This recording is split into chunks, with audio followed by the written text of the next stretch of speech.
Hey, everybody. There it is. How'd you like that music, It Bill? was good. Love me a little Hammond organ. Love me a little bass line. That worked just fine. All right. See, before we get started, my name is Stefan Montgomery. Welcome to episode number 8. The last time we said it was episode number 6, but it was actually episode number 7. This is episode number 8. That's what happens when you just have a high school education. No, I'm joking. I went to college. I'm messing with you. No. My name is Stefan Montgomery, listening to the $1 Million Business Podcast. And today's episode, I'm telling you, I was a little hyped up when I got up this morning because this guy here, Bill McCamley, from Executive Director from Transit Forward, this is going to be a good episode. I like this guy. I like this guy from the time I met him. He's that guy. Bill, welcome to the show.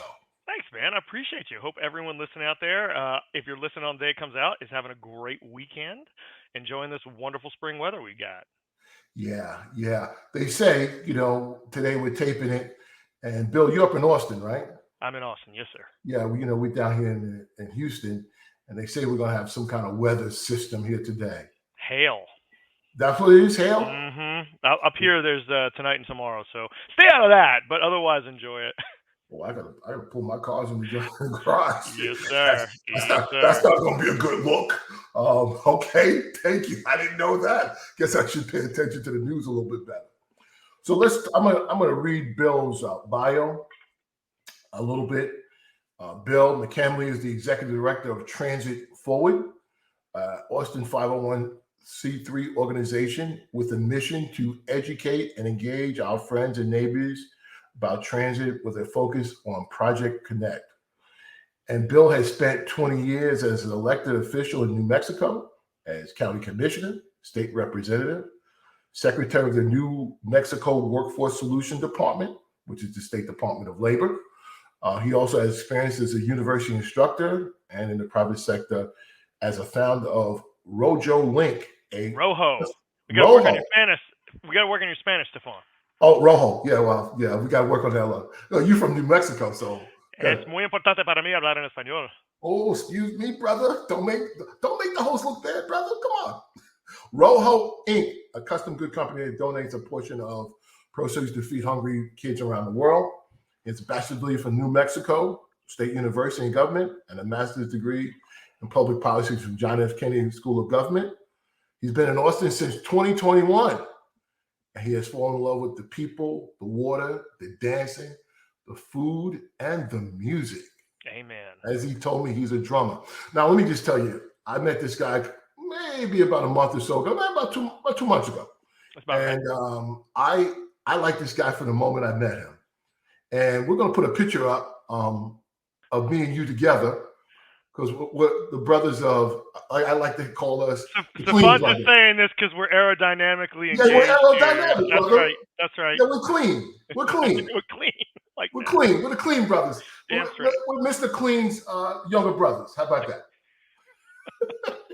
But I like that. Then when I realized that you were the executive director of a nonprofit, I gained more respect for you because I know being the executive director of a nonprofit, I had a short stint of doing that. It's not easy. It's really not an easy job. So I wanted all of you to get and know and like this. I like to call him a Texas style cowboy hat wearing, boot kicking, taking no shit, smiling all the time, executive director from Transit Forward. You want me to put my bolo tie on for you just so we can get the stereotyping?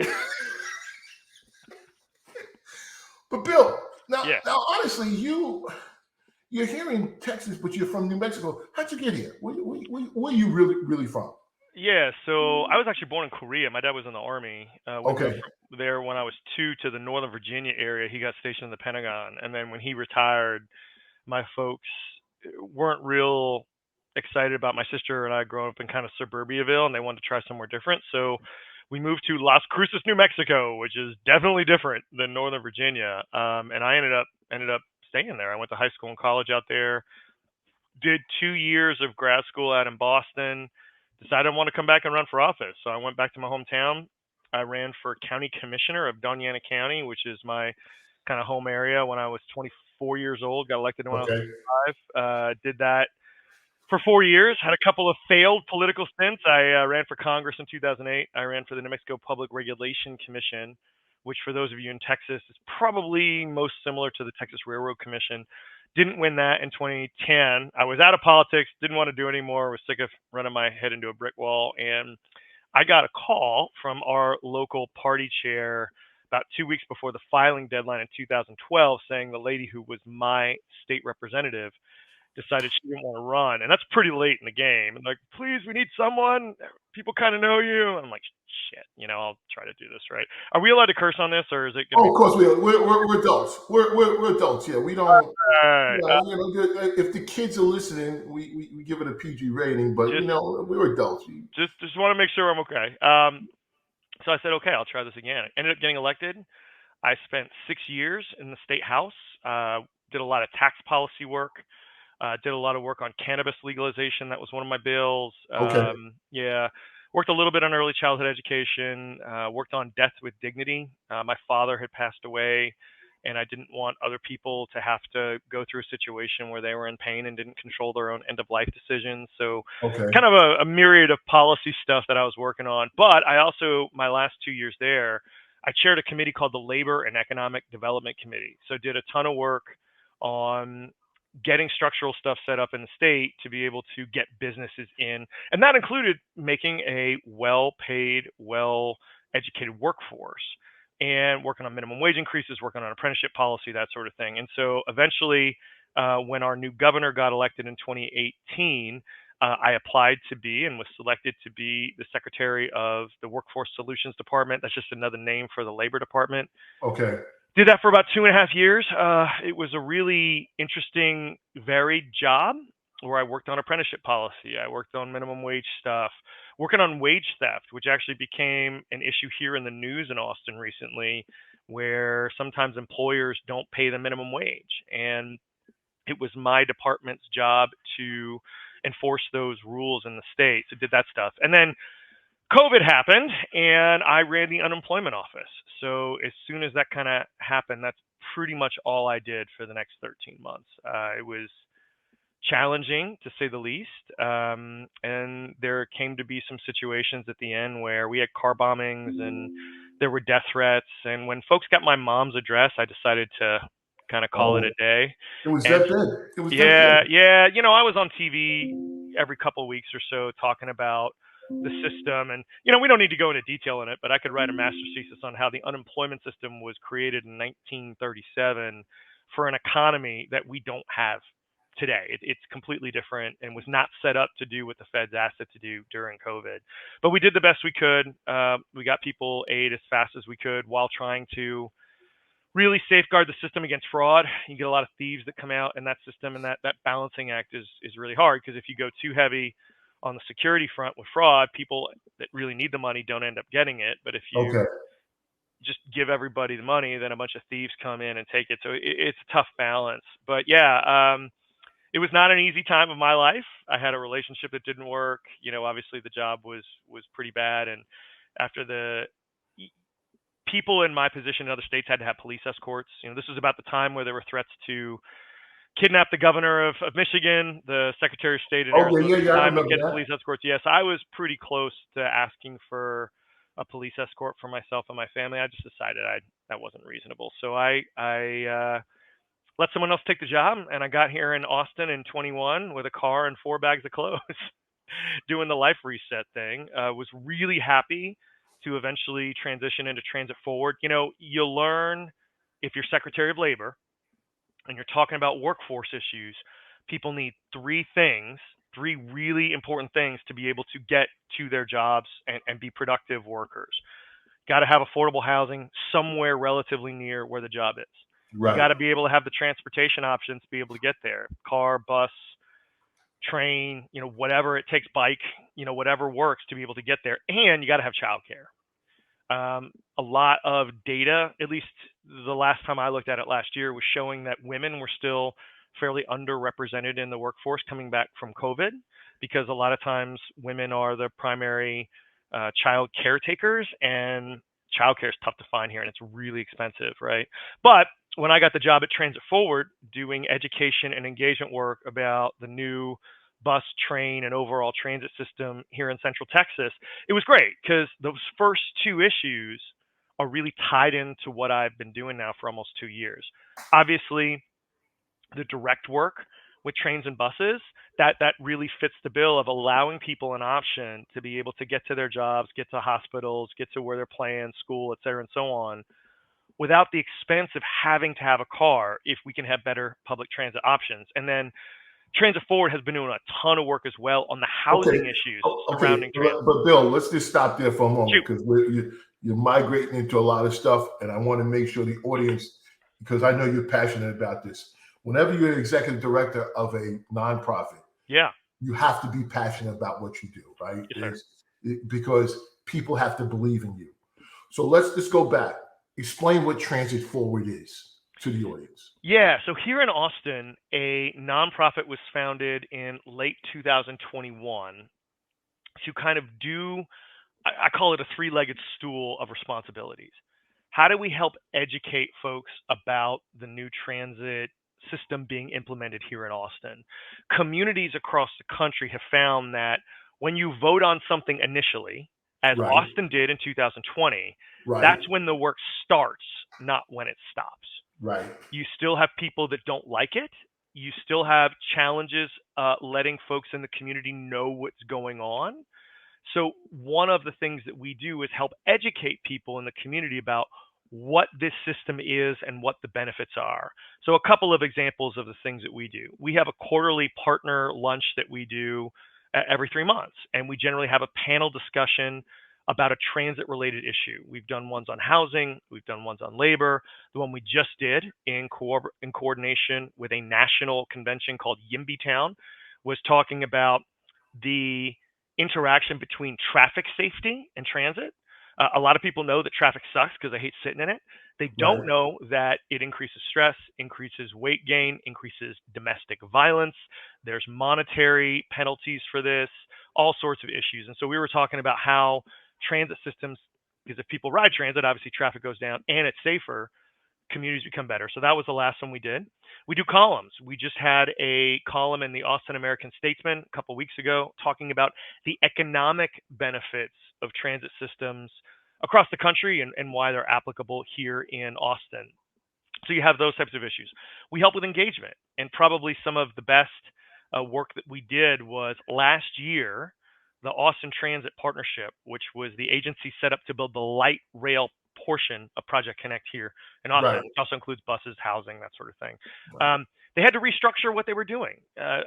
You guys all see it in your daily pocketbooks. The dollar that we have today does not go as far as it did in 2018, 2019, when the budget for the system became a thing. And rather than cutting the system, or rather than asking for a tax increase, which other communities across the country did with these big infrastructure projects, Austin made a decision to have an adult, responsible conversation about here's how much money we have, here's some options about what we can do, and let's talk with the community, get their feedback, and use that to make a decision. And we were able to help those folks really engage the community through meetings at associations, through assistance with feedback sessions, through helping promote through social media some of the town halls they were doing, that sort of thing. And the effort got, I think it was 83 or 8,400 people to comment and give feedback on this plan in a 6-week period, which is Okay. insanely good, right? It's one of the best things I've ever seen. So we have that role. And I'll be honest with you, we have an accountability role too. When the new permanent director of the transit partnership was chosen, who we do like, we did ask the board to start putting in, metrics in his contract. So, Bill, what I want to ask you is, you talked about events. You had some events that you said you had. What events do you have coming up? Do you have any events coming up?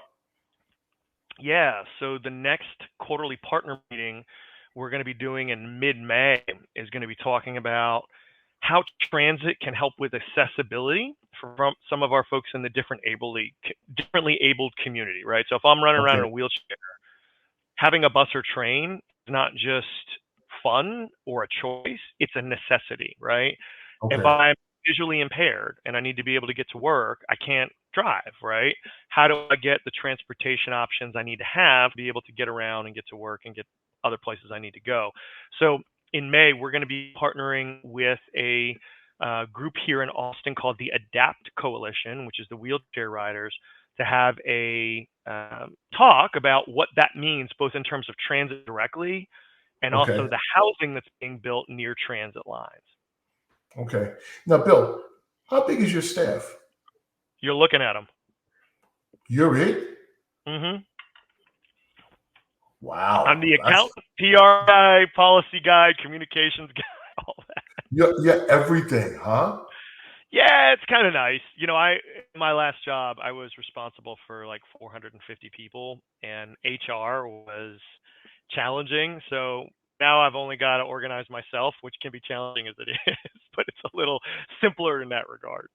Yeah, but you have to kind of do everything. And so when you put the events on, do you have like an event person that helps you?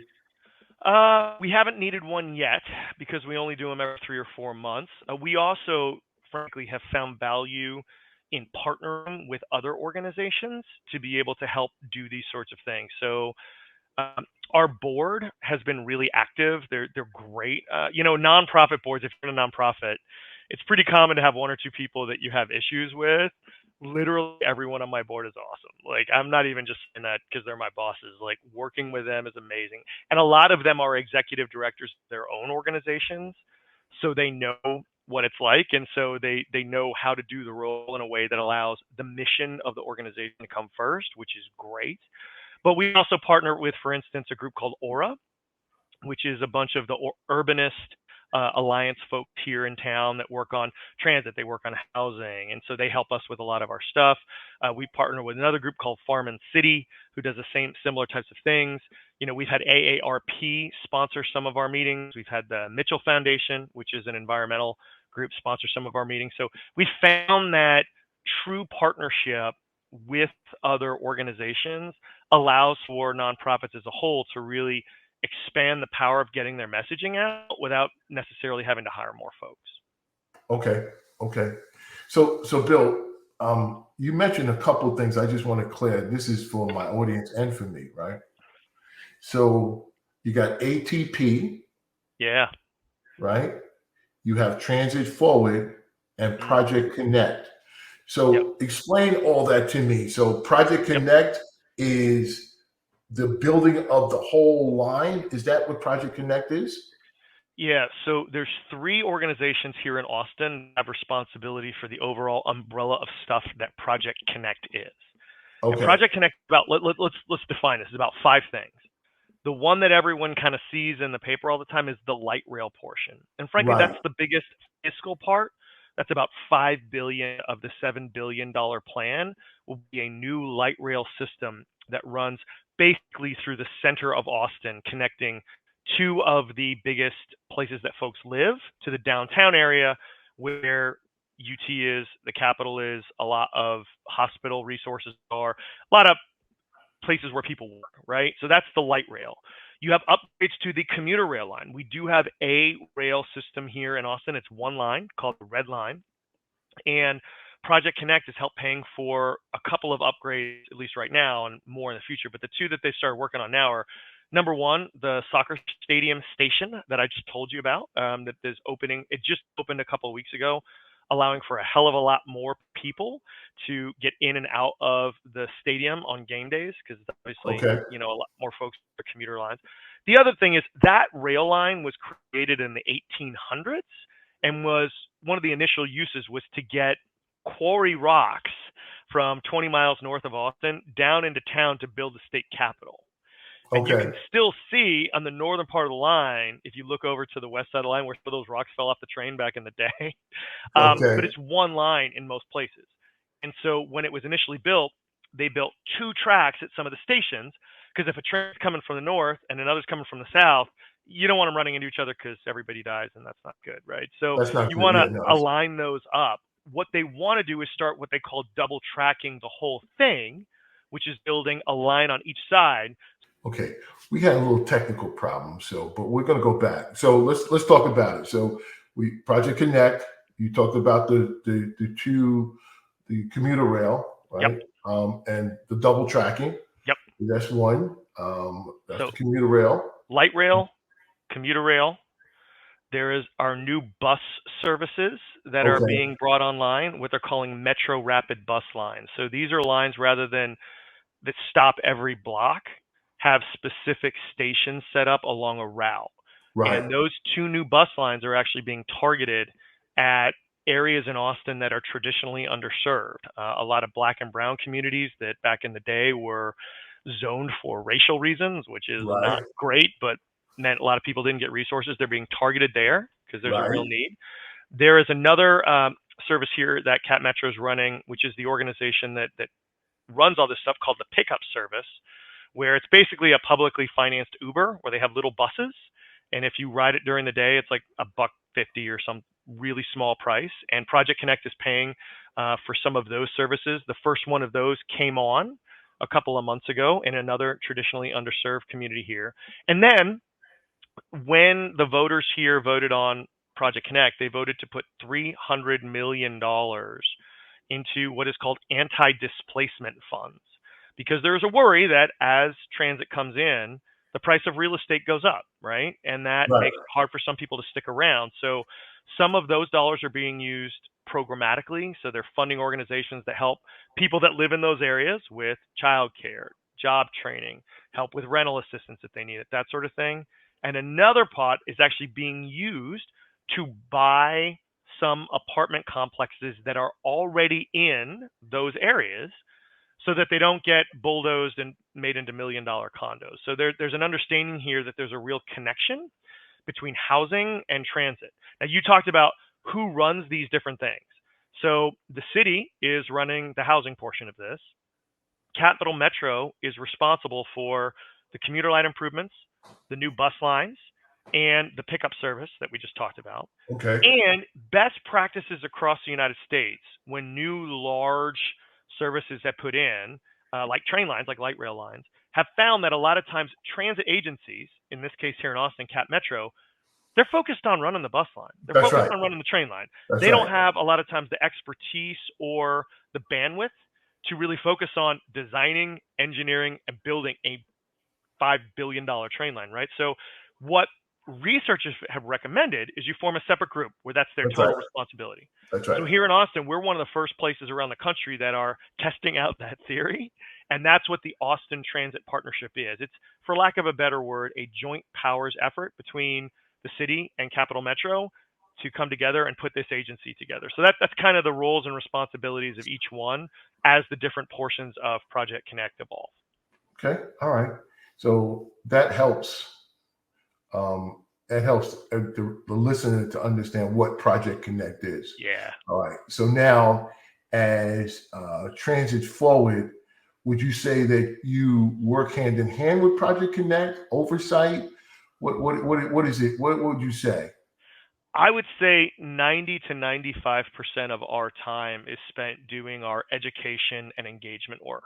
So, Okay. how do we let people know the economic benefits of what's going on? How do we assist Cat Metro, the city, and ATP in engaging the community when big land use changes need to come up? How do we build more affordable homes near these lines? When there's issues that come up before, say, the county, we're going to ask them to pass a resolution in support of Project Connect here in the next few weeks as well, just to show support when the transit partnership goes to get their $2.5 billion application into the feds, that sort of thing.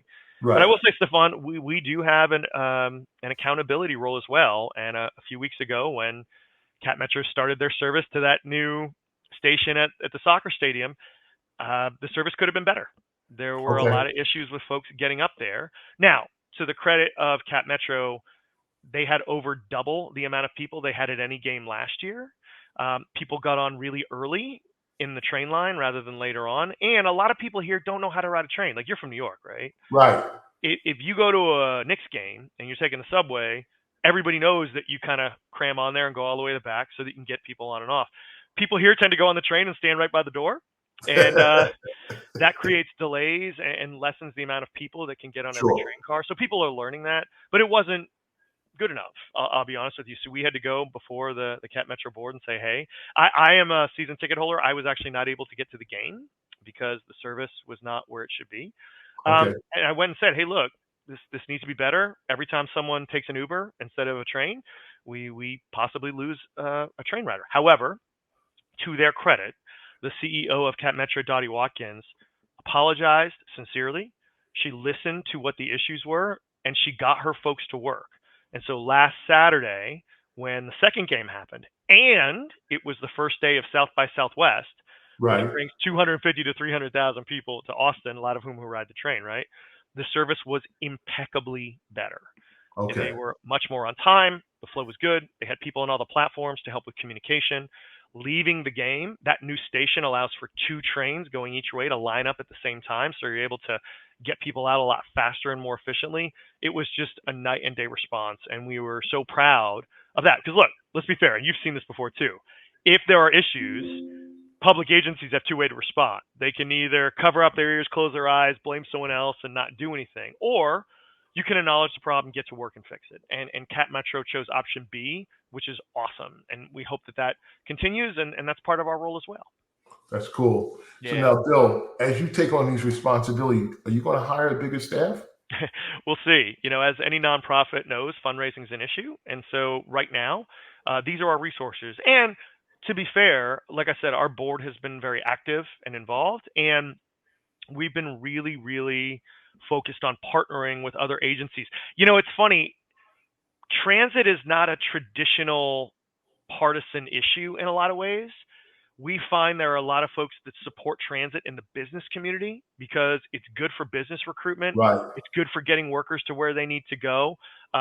Some developers like it because there are opportunities to really develop areas around stations, and you can build affordable housing and make money at the same time, those sorts of things. And you have folks on the left that really care about making sure this place is an affordable place to live.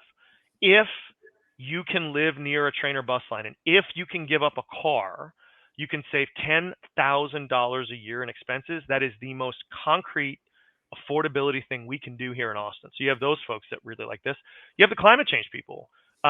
We actually did a poll last year asking people why they supported Project Connect so much here. It's almost like a 2-to-1 support versus oppose issue. And second biggest issue was climate change. I thought it would be traffic.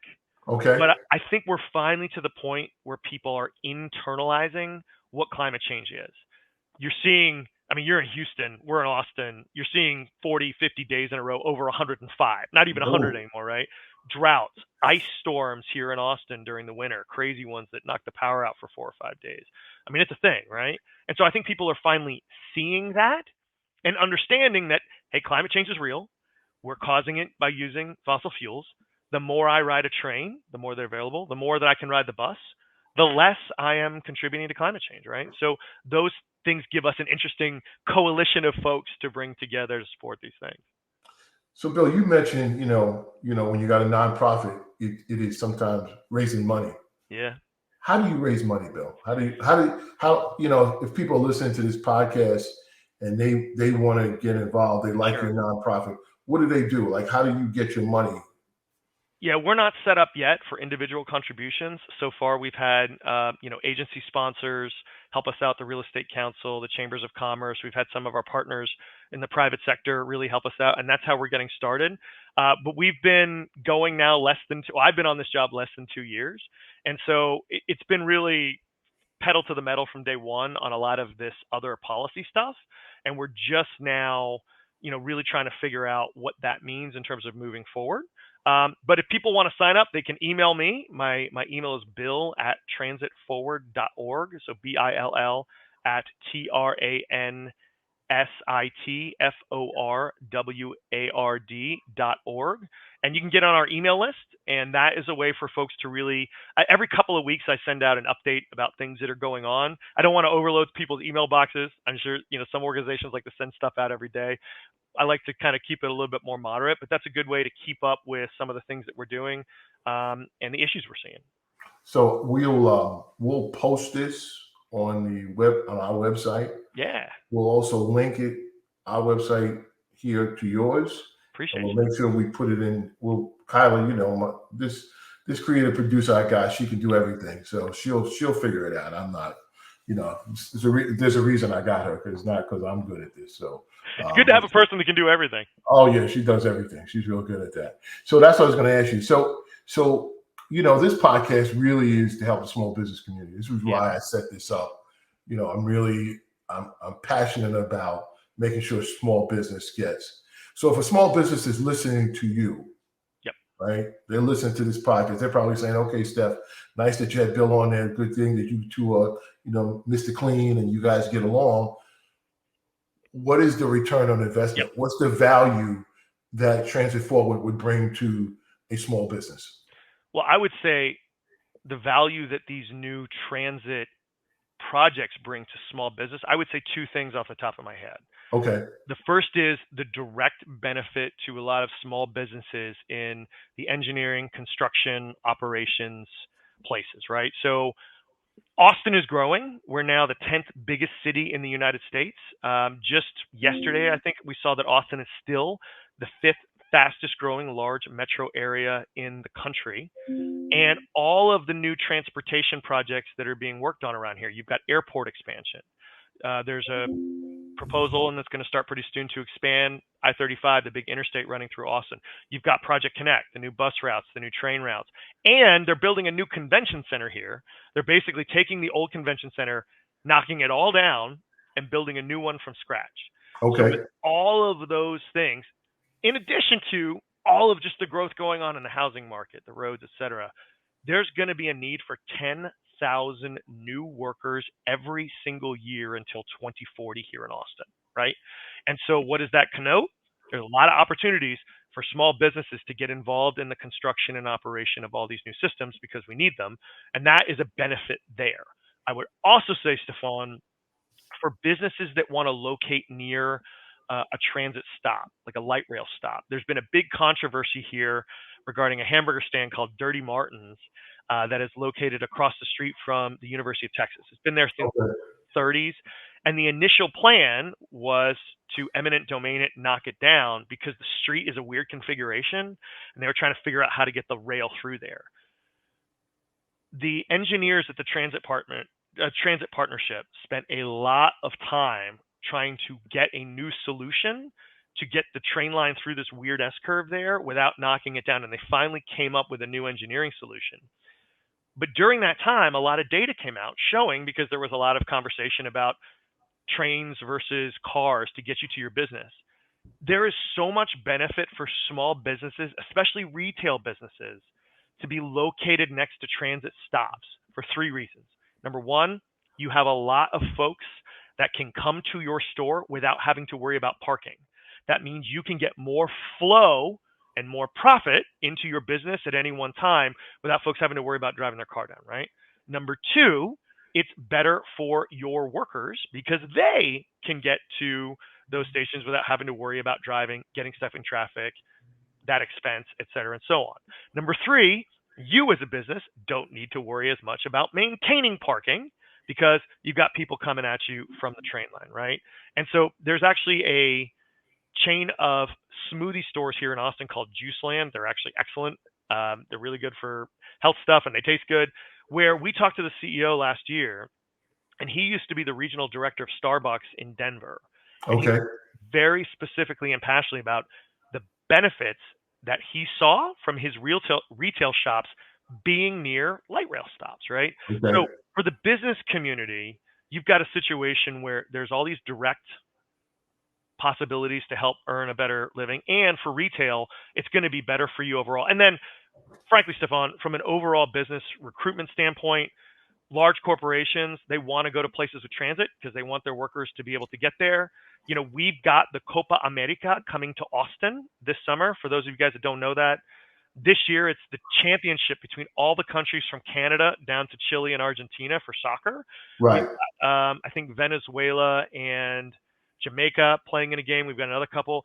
We get that because we have transit stops at the stadium, right? People in other places around the world want this sort of thing. So it brings a lot of economic benefits to an area. We just need to understand these are real.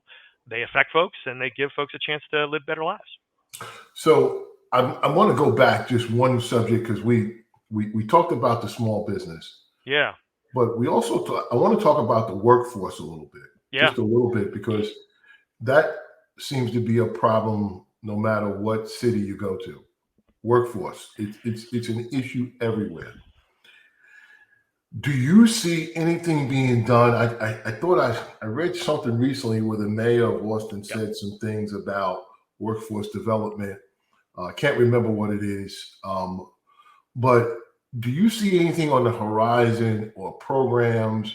Because I have some friends who are very much into workforce development. I know they're going to hear this podcast. And I'd just like for you to talk about it just for a moment, because they're going to say, Steph, how come you didn't ask Bill about workforce development? Why does everything got to be about small business? So I'm asking you because I know that's a subject, and it's an important subject because it affects all types of businesses, right? Workforce development. So if you could just talk about, because I know you're involved with a lot of things in Austin, so I figured maybe you could talk about that a little bit.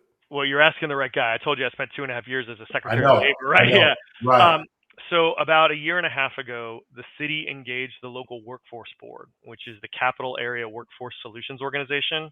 And I'm going to get nerdy here for a second, so I'll try not to use jargon and stupid words so people can understand what's going on, because that's a problem with public agencies a lot. They use acronyms, they use jargon. No one understands what the hell you're saying, right? So let me try to talk about this in non-academic senses. They started what is calling a sector partner strategy. And what that means at its very bare bones is you figure out a sector, healthcare, construction, childcare, whatever you're looking at doing, right? And you bring in the employers in that area. And you say, okay, guys, tell us what you want to do. Tell us what you find is working right now to bring in workers for your sector. And tell us what your challenges are. And they're in the middle of a room. And on the outside of the room, you put your community colleges. You put your career technical education folks from the high schools. You put your community organizing groups, which can help bring people to the table in terms of finding workers. And you make them listen for the first time or two, because the employers are the ones that really know what the challenges are, know what they're going through. And eventually through this conversation, you come up with a plan. What's working locally for education and getting people the skills they need that can be expanded upon, and what's not? What needs to change? What new things need to be brought on board, right? So they've been having meetings at Workforce Solutions with a lot of the big design companies and construction companies, as well as Austin Community College, the folks from the high schools, the unions that are really involved, and say, how do we develop this? And this is all ongoing right now. So this stuff is literally in process. And they're talking about things like, how do we institute, for instance, if we're going to need these 10,000 new jobs every year till 2040, how do we do the education programs? Can we boost stuff at the community college that works? Can we boost some of the union apprenticeship stuff that works? How do you figure out a consistent application for all of these jobs? One of the problems that came up that people talked about was, this construction company has this application process, and this one has a different one, and this one has a different one.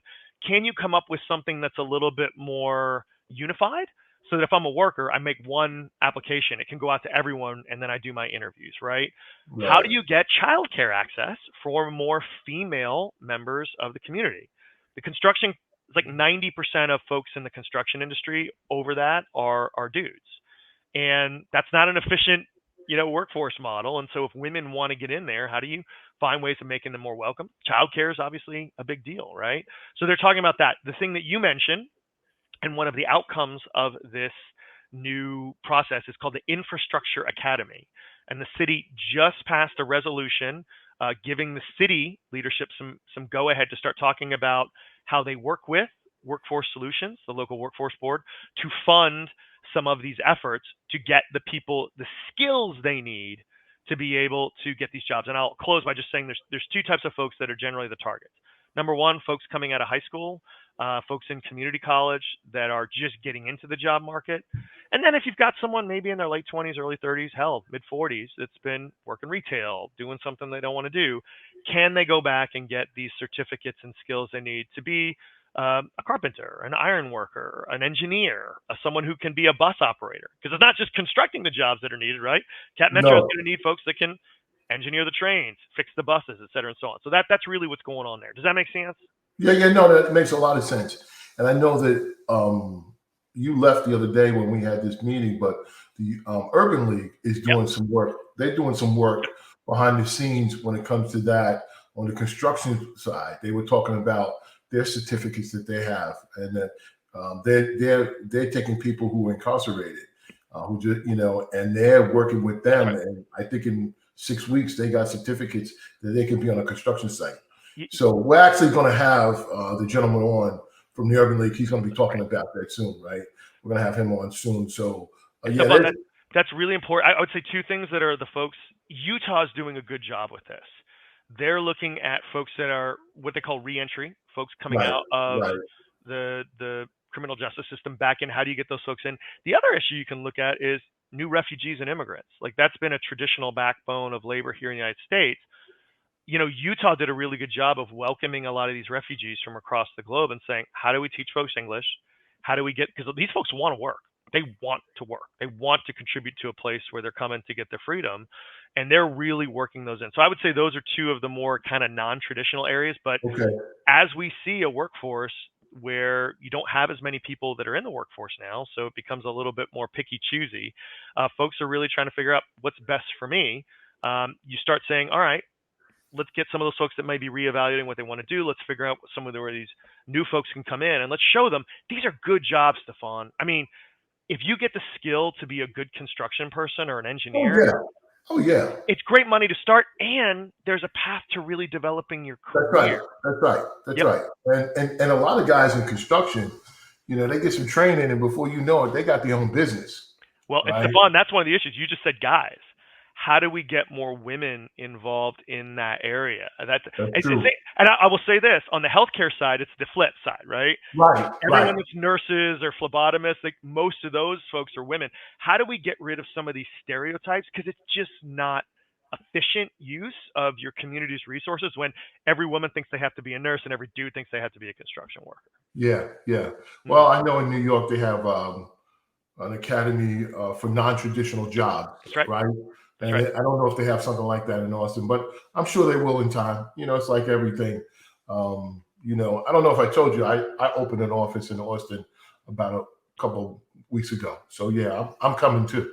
So well, Stefan, one more thing. I mean, this is the real opportunity. Austin really cares about equity. Right. I think there is an understanding here that for a long time, we like to talk about a lot of zoning and housing issues because it's so important for transit. We actually had a student from a local university just do a paper on how just blatantly racist a lot of the decisions for housing were here starting in 1928. There was a city plan. There were a bunch of kind of freedmen's districts after slavery where a bunch of African-American folks lived. And the city said, nah, you can't live there. It was illegal to zone based on race, but what they said was, we're not going to give you sewer and water. We're not going to pave your roads. We're only going to do that to these other areas in East Austin. So they kind of forced all the black folks to move to this one area through that process. And then throughout the 30s, 40s, 50s, 60s, you had only federal housing for, working people was put on certain parts of town for folks.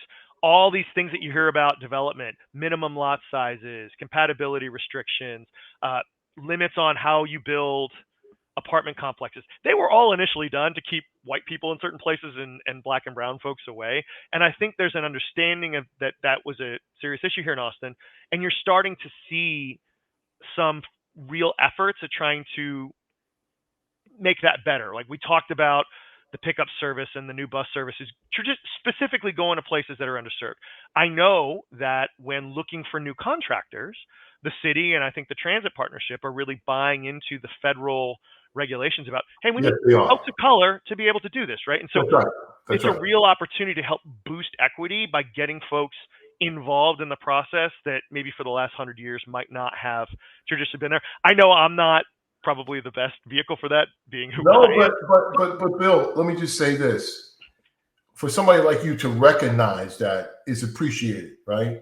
And you have a seat at the table. That's right. And when you start talking about equity, see, when equity comes from people of color, it's not as heard. But when it comes from a white man or somebody who's not of color, it means a lot more. because they see the injustices that were done and they're trying to fix it, right? Right. Well, And I believe this. This is my own personal belief. yeah, There's enough money in the world for everybody, that's right. right?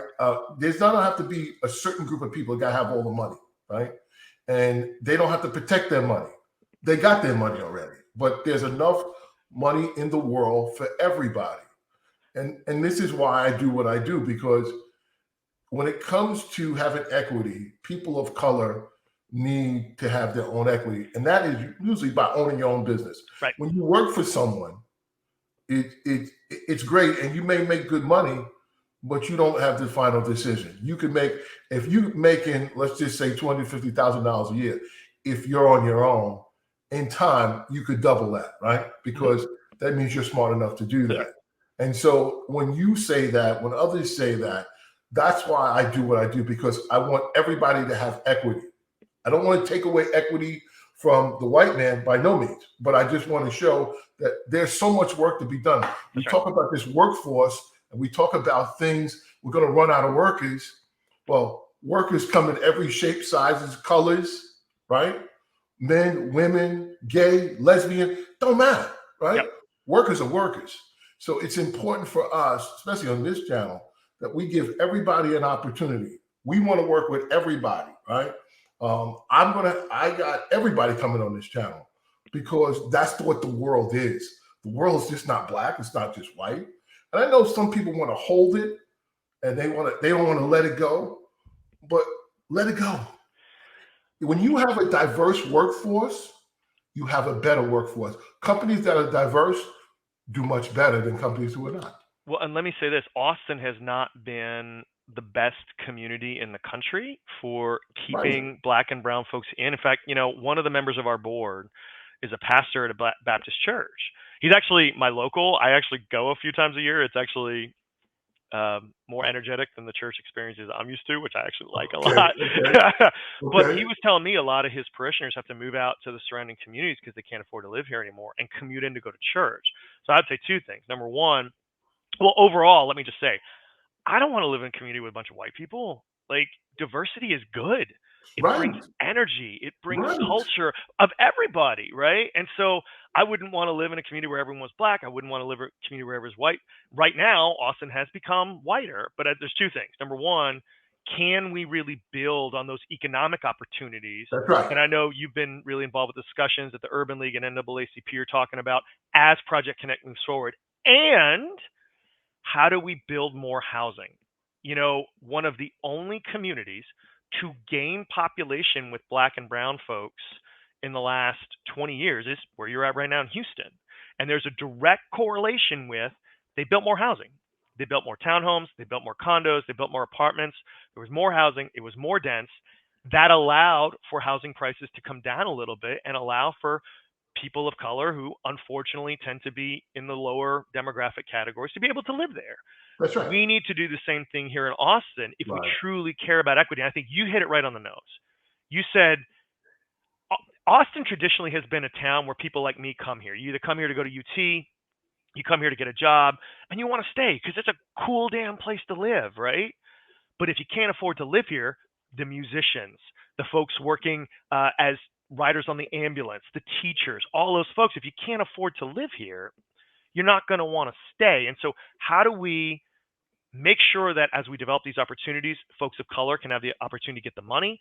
And how do we combine housing and transit to make a more affordable, equitable community for everybody? We care about that as Transit Forward. I care about that personally. And like I said, I want to live in a diverse community. I like it. So we get to work on that.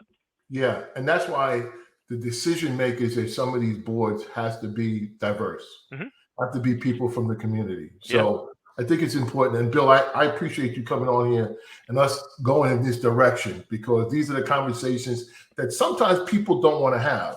They're sometimes uncomfortable. I'm very comfortable with it because I like everybody. I don't care what color you are. If you're a good person, you're a good person, right? Doesn't matter. Me and you hit it off right away, right? Okay. Now, I know we're going to do some things together, because I know after this taping, me and you're going to talk about how we can support you, how MSS can support you since you're a one-man band. There's something I know we can do to kind of help you to move this forward, because it's helping people in the Austin area if we put our efforts together to kind of help you. So that's what I want to do. So now, because we've been talking a while, me and you, we could talk all day. I could tell that. Sorry, I get a little nerdy. I'm passionate about this stuff. I apologize. It's okay. And Kyla will cut out stuff that she thinks is not necessary. So that's good. She'll do all that. So anyway, now that you've navigated the $1 Million Business Podcast, now that you've been on it, who would you recommend we have as a guest that would make an impact that audience members would want to listen to? You know, I really love the the executive director of Capital Metro, Dottie Watkins. Oh. Her story, she started as a bus driver. She started as a bus driver at UT, you know, working as a college student and driving people around in the bus. That's starting as at the lowest, quote unquote, lowest rung. And she worked her way up to be the CEO of the agency. Just that story is awesome.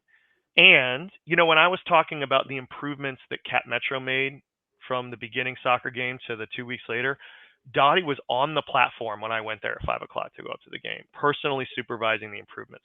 When I left, she's on the platform at the soccer stadium. I mean, that shows some real commitment to leadership, accountability, and responsibility. I think she'd be an interesting person to have on just to talk about her story. I think there's definitely some other folks around. I would talk to, you know, if you're talking about business folks, there's a lady named Tam who runs the Black Chamber of Commerce. I think she'd be interesting. Britt Rodriguez is real into transit. She's a board member for Transit Forward from the Hispanic Chamber of Commerce. The Asian Chamber of Commerce is really interested in transit. Yeah, they were with us last week. That's right. They were with us last week. Yes, yeah, they're great. But Dottie, I've heard her story because it's cool. I've been in transit for a minute, so yeah, I heard her story. But she would be a very interesting person to have in the Black Chamber of Commerce. Yeah, we got a couple people that we are looking forward to coming on the podcast because I think it's interesting to hear people's story. Well, and you had Courtney from ATP on, right? Yeah, I had Courtney. I had Brad on. Yeah, I had Courtney and Brad on. And so I think it's interesting. We just had on April Rye, who is the CEO of Compto. Bill, I think, and I'm going to invite you to the Compto conference in Houston. Okay. I think it would be good for you to go. I think you really would. I think it would help you a great deal because there's a lot of decision makers, not just from across the country, but because you're involved in Project Connect, it may be something that you would want to be involved in. So we could talk about that later off air, but I think it would be something that you would want to be involved in. So, okay. All right, Bill, thank you. It's been a pleasure you being on the show. We got to do something together. I don't know what it is, Bill, but you've been such an engaging guest. We really do appreciate. And to my listeners, please like, follow, comment, share, visit our website, the $1 Million Business Podcast, for our upcoming episodes. If you got any questions, even if you don't like the podcast, just help a brother out and say you do. I'm your host, Stefan Montgomery, and you have experienced the $1 Million Business Podcast. I hope you enjoyed the show today. The information we discussed today was just that, information only. It is not specific advice. If you take action following something you heard today, it is important to make sure you get professional advice about your unique situation before you proceed. Please reach out to us if you have any questions or if there's another topic you would like to see explored. And if you know someone who might benefit from the show, remember to tell them about us.